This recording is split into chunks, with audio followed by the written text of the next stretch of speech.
Hi mga ka-Freshies! Mayong adlaw sa tanan! Mga ka-Friendships, kamusta na kayong lahat? And by the way, welcome back dito sa ating channel! Yes, thank you so much mga ka-friendships no, sa patuloy niyo pagmamahal, pagsuporta, at panunood sa ating mga videos mga ka-friendships. Sana okay at masaya at magandang araw natin ngayong lahat mga ka-friendships. So mga ka-friendships, ang mga inasahan natin mga number one viewers sa ating video ngayon ay mga ka-friendships nating mga Teacher 1 applicants sa DepEd or Public School na sa elementary man or secondary dahil same lang man ang questions sa isang division na TRF questions sa elementary at secondary na meron ng mga paparating na schedule ng TRF exam. O, diba? So, laking tulong ito na makapagbigay ng idea or maging reviewer ito sa ating lahat mga ka-friendships na mga teacher applicants sa DepEd or public school mga ka-friendships. Number 2 nating mga inaasahang viewers ay mga nagbabalak pa lang. Sino nga ba yung mga ka-friendships nating nagbabalak pa lang? Sila yung nasa private school pa lang nagtuturo at planning o mag-resign at mag-apply sa DepEd. Nako mga ka-friendships ha, umalis na kayo dyan. I-try nyo na ang natin sa public school. Malay mo, nandun ang future mo, nandun ang naghihintay sa iyo mga ka-friendships, ang liwanag ng buhay. So, try nyo, malay nyo mga friendships, matanggap kayo. So, alam nyo mga friendships, no, ang ganda sa DepEd. Yes, maraming trabaho, busy, ang daming paperworks, ang daming mga school forms na gagawin, nakakalito. Siya po ang tinatawag nating Department of ASAP. Pero mga friendships, worth it naman kasi ang daming kapirahan lalo na pag December kasi ang daming pumapasok sa account mo. Ganon. Tapos pag gano'n naman, pag May gano'n, pag year-end bonus o di ba mga friendships at saka may mga libreng bigas so mga ka-friends mag-apply na kayo at sino pa ba sila yung mga graduating students o kaya kaka-graduate lang pwede na sila mag-apply. Bakit? Kasi mayroon silang DepEd Order number 21 Series of 2024 eh. Diba? Ito yung amendment to DepEd Order number 7 Series of 2023 na ang mga non-let passers ay allowed elementary secondary ay pwede mag-apply sa DepEd. So apply na. Meron ka ng reviewers, hindi ka na mahirapan. At mga ka-friendships, itong pangatlo, sila tong mga kakapasa ng let at takot na mag-apply sa DepEd, baka hindi matanggap. I-try mo, malay mo naman. Wala naman sa bago o sa kakapasa lang o hindi mo alam, kundi mga ka-friendships, ang dali abutin ng 50 points cut off na matanggap ka, makapasok ka sa RQA. Bakit 50 points lang naman eh? 50 lang yan. Na kailangan, kahit wala kang let, 0 ka sa 10 points na yan. Kahit wala kang training, 0 ka sa 10 na yan. Kahit wala kang MA, 0 ka sa education na yan, mga ka-friendships, tandaan ninyo na 25 points ang TRF at saka 35 points ang demo teaching. So ipag i-plus mo yon 60 points na yon, ilagpas ka na sa sa tawag dito, inuubo na tayo sa cut-off 50 na hinihingi. So 60, nako. So kayang-kaya kahit wala ka pang training, MA, wala ka pang let. So kaya yan mga friends kung mag-apply ka na. So sila tong mga ka-friendships nating inasahang manunood ngayon. At pangatlo, yung mga ka-friendships natin na teacher man o hindi, nasa public man o hindi, may ka-friendships na kakilala na mag-a-apply, nagbabalak mag-apply sa DepEd at mga ka-friendships nating mga parents na may mga anak na eduk student or eduk grad o kapasa ng let. So, isend tong video. I-share tong video kasi laking tulong to. Maging reviewer to sa TRF. Diba mga ka-friendships? So ito na nga, mag 5 minutes na tayong intro natin na nga bahaba. So itong TRF reviewers natin ihahatid ngayon mga friendships ay revise TRF questions ng division of the the sugar bowl of the Philippines. Start with letter M, ends with letter S. O hulaan nyo na lang. Kung hindi nyo alam yang the sugar bowl of the Philippines, naku, i-search nyo na sa internet. O, so, walang masama kung magtanong din. O, so, alamin nyo na yan. So, saan ko ito nakuha? Sa ka-friendships natin. Kaya shoutout natin si Sir. I-shoutout natin si Sir kasi actually mga ka-friendships, no, ngayon yung TRF exam nila. LM teacher siya, pero mga ka-friendships, baka may high school taga dito na province and mga ka-friendships natin, may reviewer siya. At mga ka-friendships, no, nakakatawa dito kasi ito si Sir na sender natin, ang ginamit niyang reviewer ay yung mga mga original na questions. Ang kagandahan dito, na-memorize ni Sir at hindi siya na mental block. Kaya kinongratulate ko siya in advance kasi mga friendships, ang revised questions na to ng TRF from the original sa province of the Sugar Bowl of the Philippines ay pwede isagot ang mga original na reviewers. Kaya ito yung sabi ko sa mga ka-friendships natin, na yung mga naghahanap ng reviewers, huwag kayong pumunta sa revise. Ang hanapin yung questions ay yung original questions. Yun yung first aralin ninyo. Yung sagot sa original ng questions ng TRF Objective 6 to 9. Naku, yobo. Pang 2 weeks na tubo natin mga French, hindi pa rin gumagaling. And sabi ko, itong mga revise, pangalawa nyo lang itong aralin. Kasi malay mo, yung province ninyo ay magkatabi sa province na to at mag-best friend ang dalawang divisions at yung SDS ng divisions na yan. Kapag mag-best friend yan, magkakilala lang sila, sharing lang yan sila ng mga materials like yung TRF questions.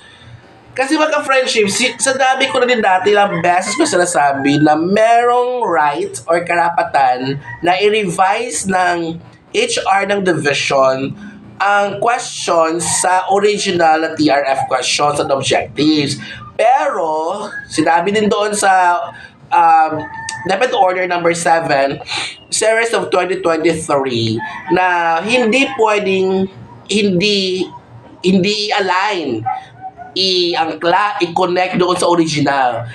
Kaya, bawal din yon na gumagawa sa ng questions na hindi siya doon naka-base sa original na objectives. So, objectives 6 to 9. Kaya mga ka-friendships, no, mas okay talaga na naaral, mayroon tayong na-memorize ng mga answers na original.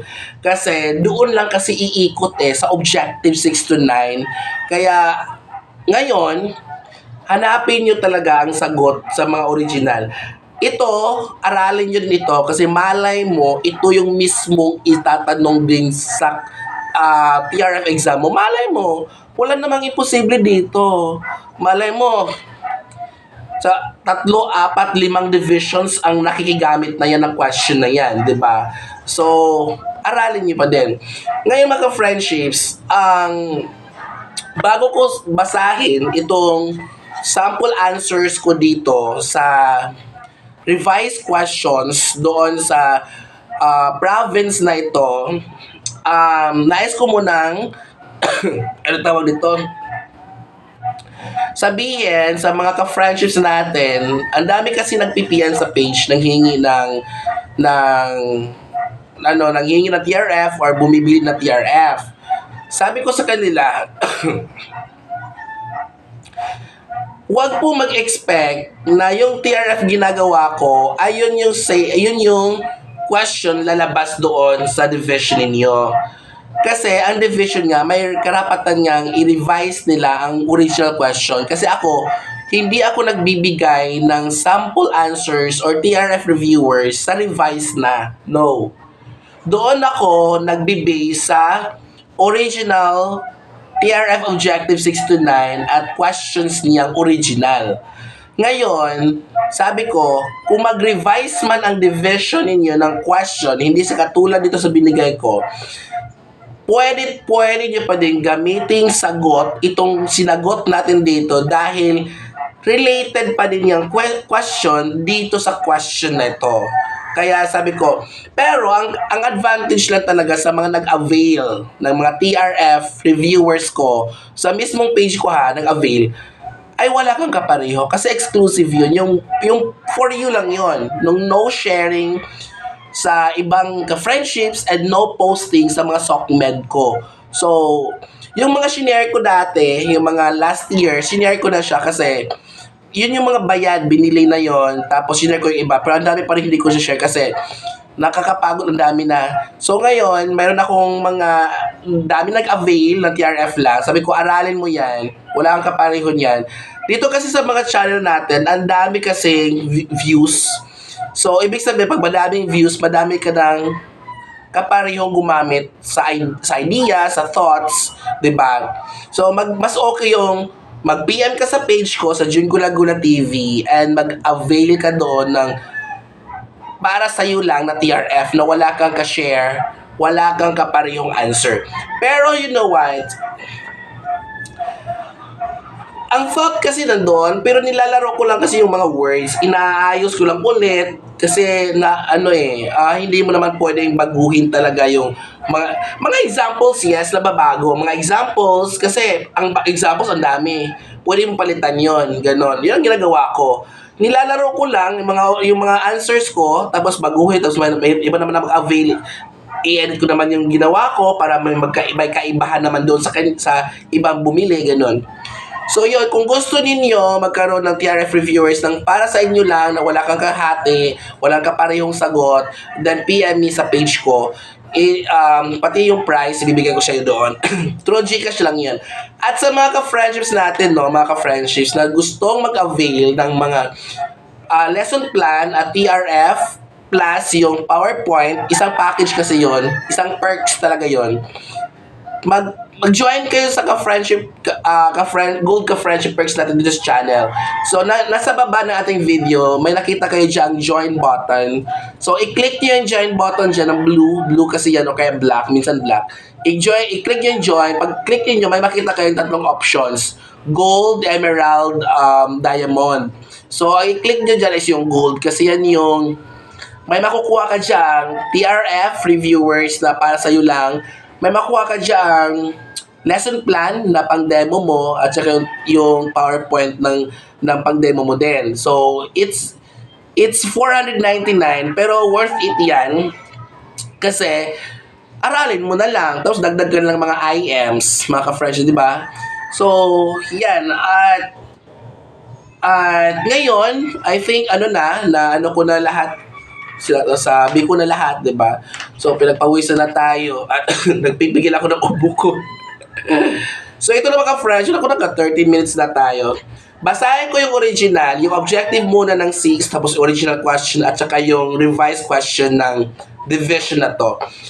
So, maintain learning environments that are responsive to community context. Yun yung objective 6 sa original and actual TRF questions, mga ka-friendships. So, ang original question ay, how do you maintain a learning environment that is responsive to your community's context?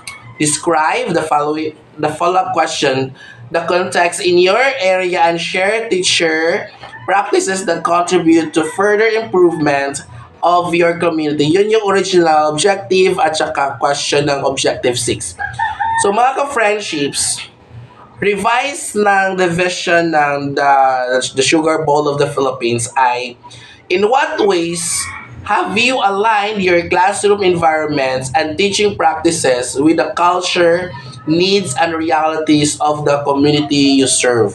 So kung i-analyze mo nga, i-compare mo yung thought ng original question at dito sa revise, pareho lang. Sorry. Pareho lang talaga mga friendships. Kaya,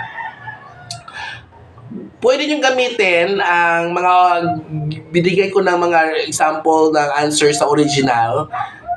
At ingat-ingat na lang din. Kailangan yung i-revise yan. Kasi alam mo na mga, sinabi ko na sa inyo, pag ang video na ang daming views, ibig sabihin madami ding gumamit na sa idea na yan. Kung ayaw mo may makapareho, mag-PM ka sa akin sa page ko at mag-avail ng ating TRF na walang kapareho, char. Yung sagot natin dito, naka-follow din siya sa DO7. Bakit? Ano ba yung sabi doon? Dapat ay up to 10 sentences lang. Maximum of 10 sentences. Pero, pwedeng 5 sentences, 6, 7, 8, 9. Kasi maximum lang naman ang 10. So, yun, what if lalampas? Okay na naman lalampas kasi basta naibigay mo yung buong thought mo. Kailan ba tumawala yung ubo ko? Nako. As long as naibigay mo ang buong thought mo sa question na yun, naisagot mo na, ilatag mo lahat, then, pang crowning moment na yung points mo. Ito yung sagot ko. Super ikli lang kasi naka-summarize na siya. Naka-outline na. At kayang i-memorize. Ano ba yung subo natin? Alam mo, kaya nag-PTC ako kanina sa parents ko sa third PTC namin. Kaya ito yung ubo ko. Paputol-putol. Ganun, paikli-kli. Layo nga tayo. Lapit ko na. Tapos, ang ano natin. Dito tayo. Ito yung answer. I have intentionally created a classroom environment that reflects the diverse cultural backgrounds of my students.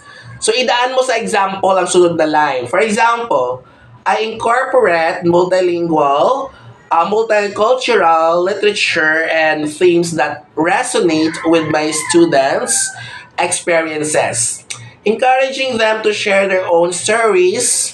Additionally, I engage with the community through events and outreach, ensuring my teaching practices meet their specific needs, such as providing bilingual resources for families who speak different language.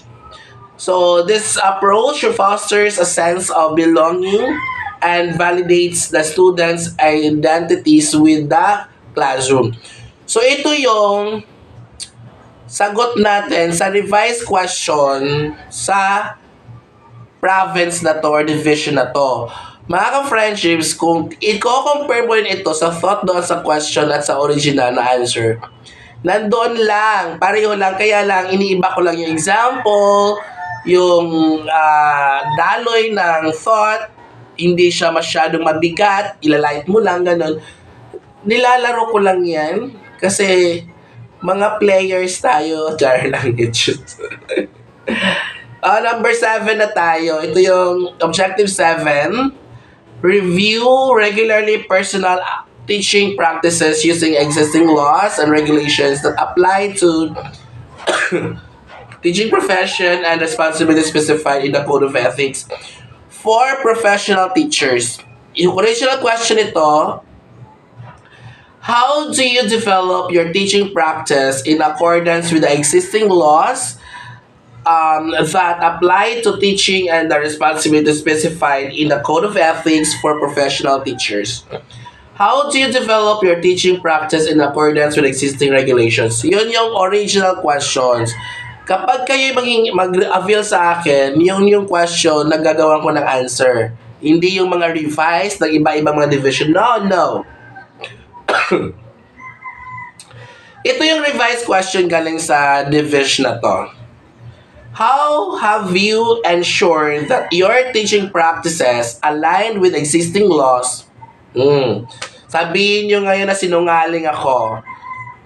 Policies and the responsibilities outlined the Code of Ethics for professional teachers. Sabi ko sa inyo, hindi lang ito revised na to na super angkla na angkla, aligned, connected, sobra sa original. Kundi, hanapin nyo yung bago kong gawa na TRF reviewers din yun. Siguro mga 5 videos bago ito na mga konting bago pa lang na upload. Para ang dami na ding views yun. Nandun kasi yung mga lahat ng mga revise ng mga questions sa mga content ko na last year. Ginawa ko siya isang video. I-compare nyo to doon. Same lang. Okay? Kasi nga bawal lalabag sila ang mga SDOs or HR ng SDO na gumawa ng questions na hindi angkla, connected at aligned sa original objectives and questions. Kaya, diba? Sabi ko ito yung pang malakasang nating answer na pang miss you. Char. I consistently review and integrate relevant educational laws and policies into my teaching practices. For instance, di ba sabi ko sa iyo, pagkatapos ng one line, instant ka agad. Example ka agad. Kasi doon mo ma-elaborate. Doon mo ma-discuss ng maayos at mabigyan ng justice, mabigyan ng clear understanding ang checkers or ang evaluators ng answer mo. For instance, I familiarize myself with the individuals with Disabilities Education Act to ensure that I provide appropriate accommodations for students with special needs. Furthermore, I adhere to the National Education Association's Code of Ethics, which includes maintaining confidentiality and fostering equitable learning opportunities for all students. By being aware of these guidelines, I create a safe and inclusive environment that upholds students' rights and promotes ethical standards. So see, see, kaya, ang super ikli na ng answer ko, pero ang laman. Ewan ko. Basta ang nice, di ba? Ang swerte ng mga takers ng TRF. Kasi alam nyo nung batch namin, kami ang first batch nito ng TRF. Kami ang first batch ng DO7. Kasi lumabas yan ng January 2023. Takers na kami ng June. Kasi nga last batch kami dito. So sa division. So last batch na nag-call kasi nag-call na sila ng applicants ng March, tapos na-stop kasi naabol nila yung bagong debit order nga, yung SIRS number 7 SIRS of 2023. Nag-call ulit ng pwede pa magpasa, nag-announce, kaya nakahabol ako. Diba, impossible yon na makahabol. Pero, sa tulong ni Jesus, maniniwala tayo sa Kanya. Okay? So, objective 8 na tayo. Adapt practices that uphold the dignity of teaching as a profession by exhibiting qualities such as caring attitude, respect, and dignity. Ito tatlo. Caring attitude, respect, and integrity. Okay? So, original questions dito sa objective na yan. In which practices do you show care, respect, and integrity to learners? Care, respect, and integrity to our learners, to our co-workers, co-teachers, colleagues, parents, guardians, and other stakeholders. Follow-up question, how do these practices uphold the dignity of the teaching profession? So, ang revise niya, makinig ka friendship, tandaan mo din ito. In what ways have you demonstrated professionalism? Di ba? Care, respect, integrity to our colleagues, to our students, to all our stakeholders. Professionalism yung revise ng division na to. And uphold the dignity of the profession in your actions and decisions in your daily teaching. Sabi ko sa inyo, ang aralin ay ang original TRF questions. Huwag yung revise. Kasi kahit ano pang revise ng mga SDOs na yan, mga HRs na yan ng divisions, ay pwede pa ding ibabato ang mga sagot mong naaral sa original na TRF questions. Sabihan niyo akong mali kung mali ako, pero I'm telling you now, 101% tumpak ganun ang mga sagot natin. Alright, ito yung sagot natin sa revise nila. I uphold the dignity of the teaching profession by modeling respect, integrity, and accountability in all my interactions. For example, sabi ko sa iyo mag-example ka after ng first sentence mo. Example, for instance, to give a clear understanding to the evaluators, expound, to make it more concrete, and elaborate and articulate more to your answer. Support yun eh. Pag-support niyan, ay, just lang. I maintain open communication with parents and colleagues, addressing concerns promptly and professionally. I also attend professional development workshops to further enhance my skills and knowledge, demonstrating my commitment to continuous improvement. Additionally, I take part in collaborative projects with peers, which not only enrich my teaching but also simply exemplifies teamwork and professional respect within the education community. So, ang last na objective ay Objective 9, PPSD and COIS. So, basahin mo natin yung original objectives, then yung original na question, and then yung revised question ng the Sugar Bowl of the Philippines. Start with letter N, ends with letter S.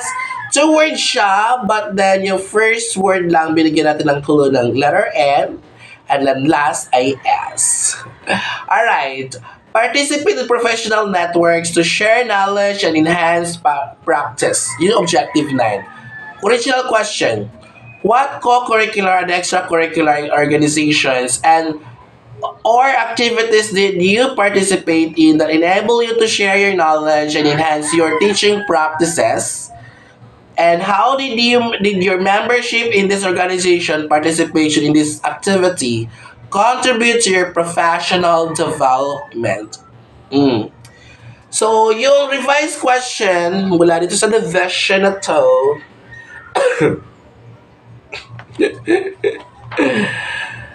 how have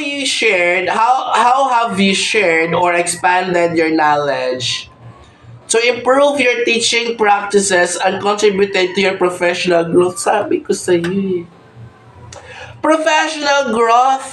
So, ibig sabihin, nag-a-attend ka ba ng mga organizations na pwedeng to enhance and help improve your skills as a teacher?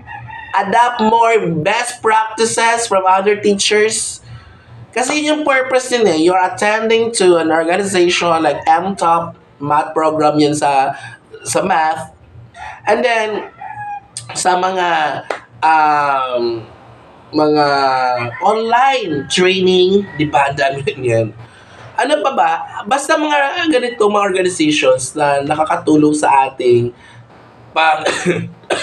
pagkatuto pa sa pagiging teacher. Yun yung inihingi ng number 9. Ito yung revised question. O answer na pala kasi tapos natin binasa yung revised.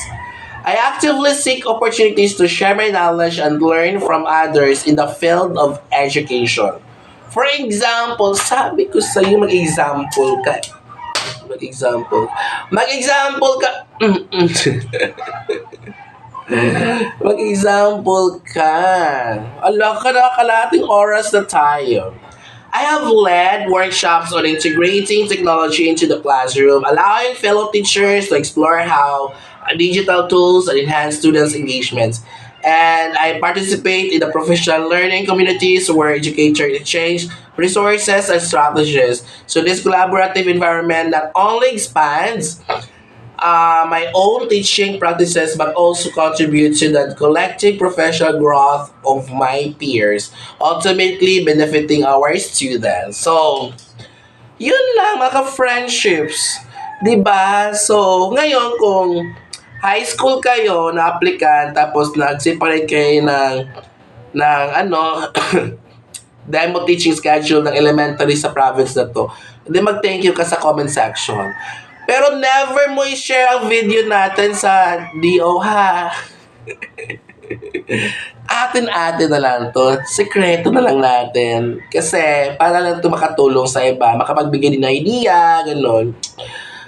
At aralin pa rin ang original. Kahit binigay ko sa inyo ang revised questions ng division na ito, please, please, please, balikan niyo pa din ang original TRF questions, PPST, and COIS. Objectives, 6 to 9, okay? Objectives niya, tapos yung original questions. Kung gusto niyo walang kahate, gusto niyo maging legal, gusto niyo ikaw lang ang dapat mahalin. I-PM nyo na ako sa aking FB page at mag-request kayo na mag-avail kayo sa exclusive char. So, no sharing TRF reviewers natin. Okay? So, hanggang dito na lang kasi yung ubo ko, hindi talaga siya lumalabas hanggang ganun lang. So, mag-thank you naman kayo sa comment section. Tapos, kung meron kayong nalamang TRF question sa ibang division, okay, sa division ninyo napaparating pa lang ang exam, i-share niyo naman yan. Gawa natin ng answers yan. Malay niyo, kaya ko din yan sagutan. I-PM ninyo sa page natin sa Jingo Laguna TV. Okay? So that's all for today's update and thank you so much. Sana umabot ka dito na part 32 minutes. See you sa the next video. At huwag kalimutan, gigugma ko kamutan na.